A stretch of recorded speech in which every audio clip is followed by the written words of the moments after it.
بچتے ہوئے، بغیر الفاظ زبان سے ادا کیے ہوئے اپنے مقصد کو پورا کیا، اور جو کام زبان سے لینا چاہیے تھا وہ ہاتھ سے لے لیا۔ اور یہی حکمت اور دانائی کا تقاضا تھا کہ کسی کی خودداری کو ٹھیس نہ پہنچے اور کام ہو جائے۔ نبی اکرم صلی اللہ علیہ وسلم کو اللہ رب العزت نے ایک صفت عطا فرمائی تھی جوامع الکلم کی۔ جوامع الکلم ایک ایسا ملکہ کہ جب آدمی کے اندر وہ پیدا ہو جائے تو کم الفاظ میں، کم سے کم الفاظ میں بڑی سے بڑی بات سلیقے، ہوشیاری اور نہایت دانشمندی کے ساتھ کہہ دے۔ رسول اکرم صلی اللہ علیہ وسلم کو یہ سلیقہ تھا، اللہ رب العزت نے عطا فرمایا، اور آپ کے جوامع الکلم اتنے مشہور ہوئے کہ عربی زبان میں بہت سارے جوامع الکلم آپ کی زبان سے نکلے ہوئے یہ جملے ضرب المثل کی صورت اختیار کر گئے۔ نبی اکرم صلی اللہ علیہ وسلم نے جوامع الکلم کے تحت جو کچھ فرمایا، میں چاہتا ہوں کہ چند جملے، چند مثالیں آپ حضرات کے سامنے رکھوں۔ آپ نے فرمایا معاملات وہ ہوتے ہیں کہ ان کے کرنے سے پہلے اس کی تیاری کر لی گئی ہو، عزم پورا کر لیا گیا ہو۔ جلد بازی میں کوئی کام کر لینا، بغیر سوچے سمجھے کوئی کام کر بیٹھنا، اس کے نتائج اکثر مناسب نہیں آتے۔ رسول اکرم صلی اللہ علیہ وسلم نے فرمایا سب سے بہتر معاملہ وہ ہوتا ہے ارادہ پہلے سے اس کا کر لیا گیا ہو۔ اس کے لیے جب آدمی ارادہ کرے گا، تیاری بھی کرے گا، اس کے لیے میٹیریل بھی جمع کرے گا، پوری تیاری کر لی، اب اس کے بعد کام شروع کیا۔ ہمیں گھر بنانا ہے تو گھر بنانے سے پہلے مزدوروں کا انتظام کرنا، راج مستری کا انتظام کرنا، اینٹ گارے کا انتظام کرنا، اور جو چیزیں اس کے لیے ضروری ہیں وہ ساری جمع کر لی جائیں۔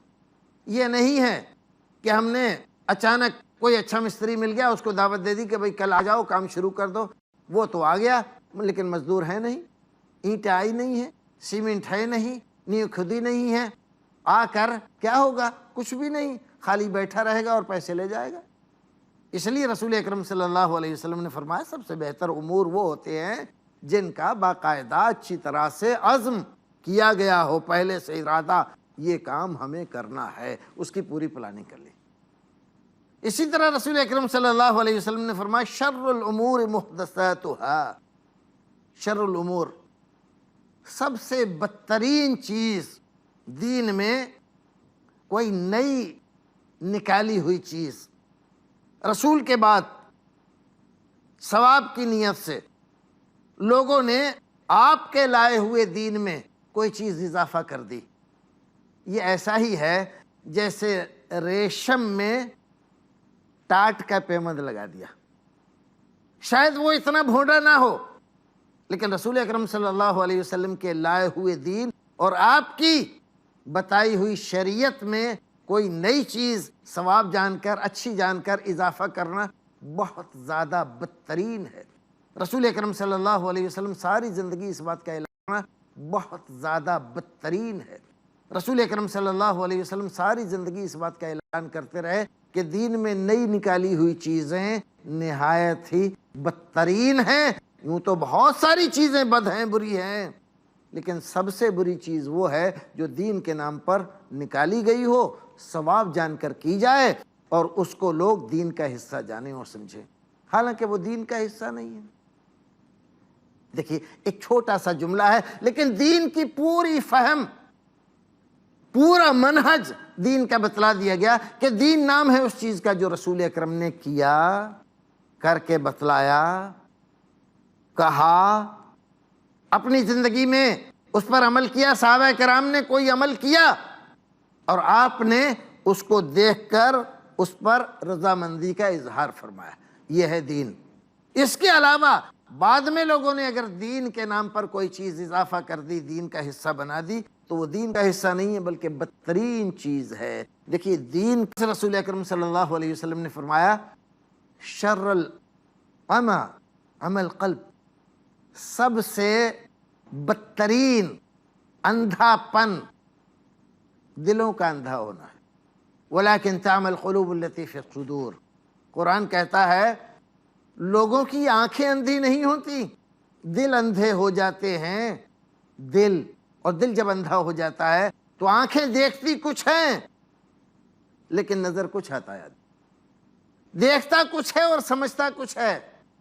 اس لیے رسول اکرم صلی اللہ علیہ وسلم نے فرمایا آنکھوں کا اندھا ہونا یہ حقیقی اندھا پن نہیں ہے، اندھا پن یہ ہے کہ آدمی کا دل اندھا ہو جائے، اچھائی برائی میں تمیز کرنا چھوڑ دے، حق و باطل میں تمیز کرنا چھوڑ دے، اپنے اور پرائے میں تمیز کرنا چھوڑ دے، اللہ کا فرمان اس کے بندوں کی بات ان دونوں میں فرق کرنا چھوڑ دے۔ یہ ہے حقیقی اندھا پن۔ دل اندھے ہو جاتے ہیں، آنکھیں اندھی نہیں ہوتی۔ آنکھوں کے لیے علاج ممکن ہے لیکن اگر دل اندھے ہو جائیں تو اس کا کوئی علاج نہیں ہے کسی کے پاس سوائے اللہ رب العزت کی توفیق کے۔ اللہ رب العزت جب توفیق دیتا ہے تو آدمی دل کے اندھے پن سے نکل کر ہدایت کی طرف جاتا ہے، ورنہ ہمیشہ وہ اندھے پن سے نکل کر ہدایت کی طرف جاتا ہے، ورنہ ہمیشہ وہ تاریکیوں میں بھٹکتا رہتا ہے۔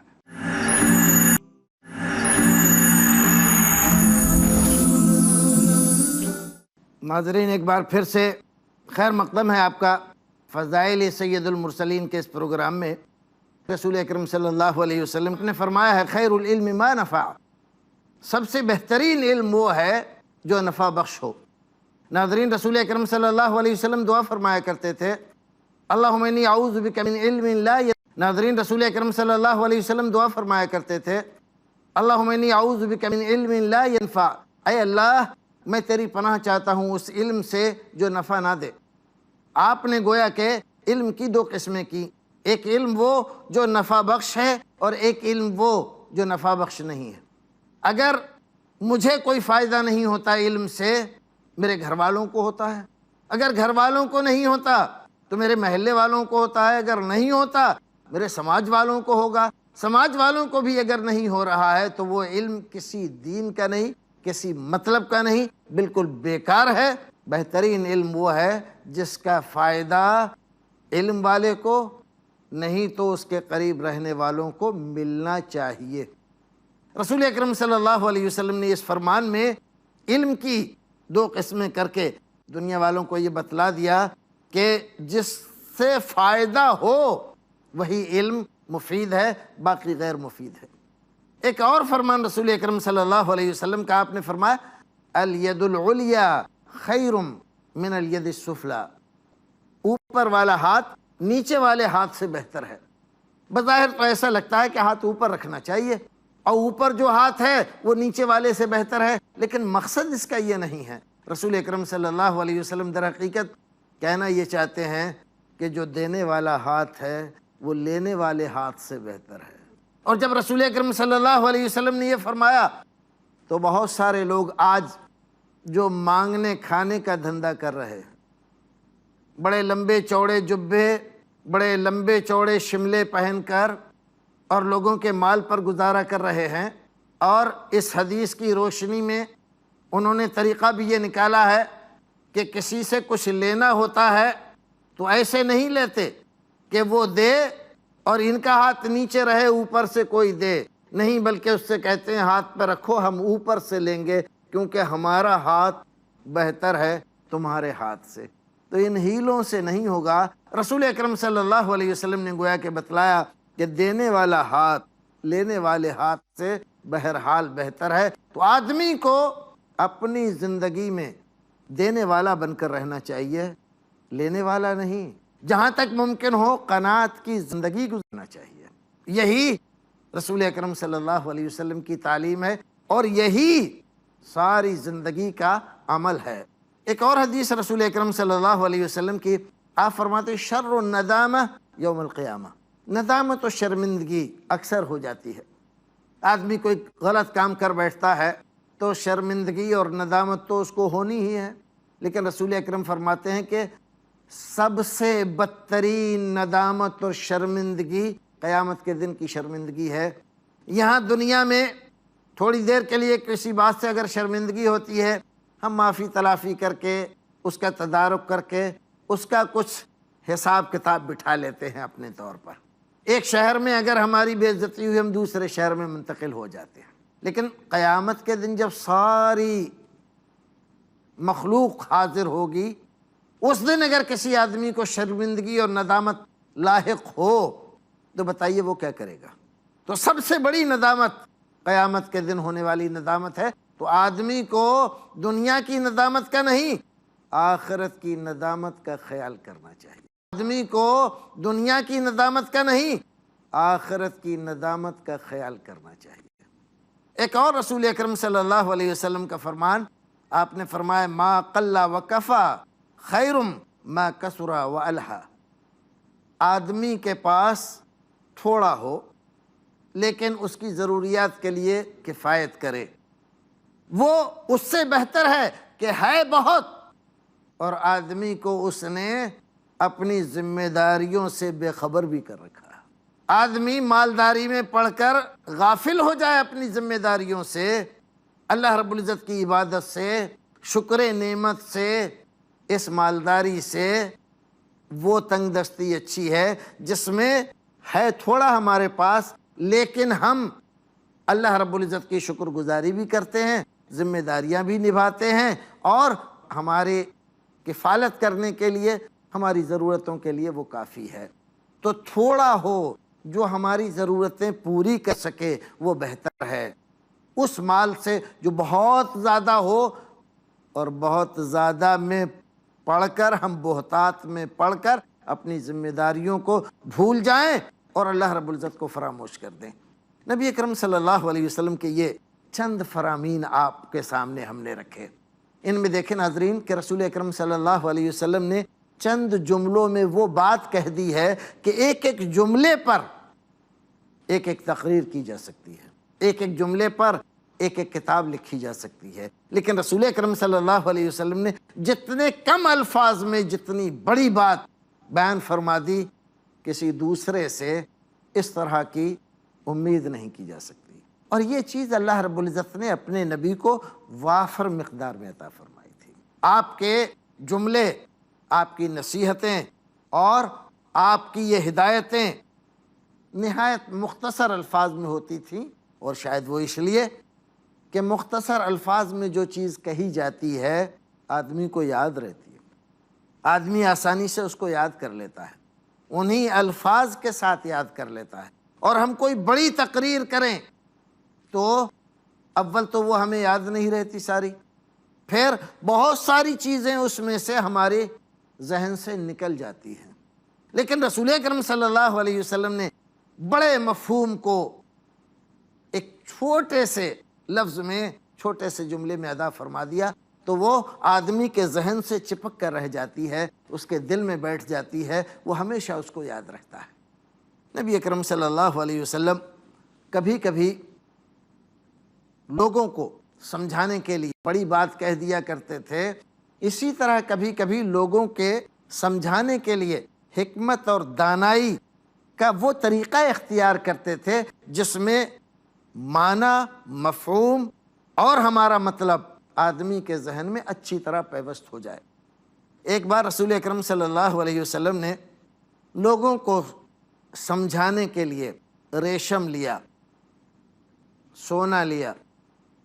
ریشم اور سونا آپ کے ہاتھ میں ہے اور آپ لوگوں کو واعظ و نصیحت فرما رہے ہیں، اور اس کے درمیان فرماتے ہیں لوگوں دیکھ رہے ہو یہ ریشم دکھائی، دیکھ رہے ہو یہ سونا دکھایا، اور پھر اس کے بعد فرمایا ان ہذین حرام علی ذکور امتی حل لاناسہم، دیکھو یہ میری امت کے مردوں پر حرام ہے، دونوں چیزیں، سونا بھی اور یہ ریشم بھی۔ کس پر حرام ہے؟ میری امت کے مردوں پر، اور یہ دونوں چیزیں حلال ہیں میری امت کی عورتوں کے لیے۔ عورتیں سونے کے زیورات بنائیں، پہنیں، یہ ان کے لیے حلال ہیں، ریشم کے کپڑے بنوائیں، پہنے یہ ان کے لیے حلال ہے، لیکن یہی دونوں چیزیں، سونا بھی پہنے یہ ان کے لیے حلال ہے، لیکن یہی دونوں چیزیں، سونا بھی اور ریشم بھی، میری امت کے مردوں کے لیے حرام ہے۔ رسول اکرم صلی اللہ علیہ وسلم ان دونوں کو ہاتھ میں لیے بغیر یوں کہہ سکتے تھے کہ الذهب والحریر حرام علی ذکور امتی، لیکن رسول اکرم صلی اللہ علیہ وسلم نے باقاعدہ ان کو لیا، دکھایا لوگوں تاکہ ذہن میں پیوست ہو جائے، ہمیشہ باقی رہے ان کے ذہن میں اچھی طرح سے۔ اور جس چیز کو آدمی کان سے سنے، جس چیز کو آدمی آنکھ سے دیکھے، تو سنی ہوئی صرف اور صرف دیکھی ہوئی چیز اس چیز کے مقابلے میں جو سنے بھی آدمی اور دیکھے بھی کم یاد رہتی ہے۔ کیوں؟ اس لیے کہ دو چیزیں لگی ہیں، سماعت بھی اور بصارت بھی۔ بصارت و سماعت جس چیز میں لگ جاتی ہے اس کا نقش ہمارے ذہن پر گہرا پڑتا ہے۔ اسی لیے دانشور حضرات کہتے ہیں اگر آپ کوئی چیز سنتے ہیں اور آپ کا معلم آپ کو دکھاتا ہے کہ یہ دیکھیے یہ فلاں چیز ہے، مثلا ہم بچوں کو پڑھا رہے ہیں، اب ہم نے پڑھایا کہ یہ دیکھیے بے سے بکری، بے بنائی، بکری کی صورت دکھائی، بچے نے بے سے بکری سنا اور بکری کی تصویر دیکھی، اور پھر اس کے بعد ہم اس سے کہتے ہیں کہ اس کو اپنی کاپی پہ لکھو، اور پھر اس نے یہی اپنی کاپی پہ لکھا، تو اب یہاں پر 3 بار ہمارے ذہن پر نقش ہوا، سن کر، دیکھ کر اور لکھ کر۔ یہ چیز کہ بصارت و سماعت کے ساتھ ساتھ لمس، یہ چیز ہمارے ذہن میں اس کو بالکل پیوست کر دیتی ہے، اور جس چیز کو ہم دیکھ کر، سن کر اور لکھ کر اپنے ذہن میں، اپنے دماغ میں، اپنے دل میں محفوظ کرتے ہیں، وہ چیز ہمیشہ باقی رہتی ہے۔ رسول اکرم صلی اللہ علیہ وسلم نے اسی لیے نصیحت کرتے ہوئے ریشم کو اور سونے کو اپنے ہاتھ میں لیا، لوگوں کو دکھایا کہ دیکھو یہ ریشم ہے، یہ سونا ہے، یہ حلال ہے عورتوں کے لیے، یہ حرام ہے مردوں کے لیے۔ نبی اکرم صلی اللہ علیہ وسلم کے یہ دانائی اور حکمت کے تقاضے تھے کہ رسول اکرم صلی اللہ علیہ وسلم جب دیکھتے کہ یہ چیز اس طرح سے زیادہ ان کے ذہن میں پیوست ہوگی، اس پر عمل بہتر انداز میں کر سکیں گے، اسی چیز کو اختیار فرماتے تھے۔ نبی اکرم صلی اللہ علیہ وسلم کے اوصاف حمیدہ اور فضائل محمودہ کا تذکرہ انشاءاللہ آگے بھی جاری رہے گا۔ پھر ملتے ہیں اگلے ایپیسوڈ میں، تب تک کے لیے اللہ حافظ۔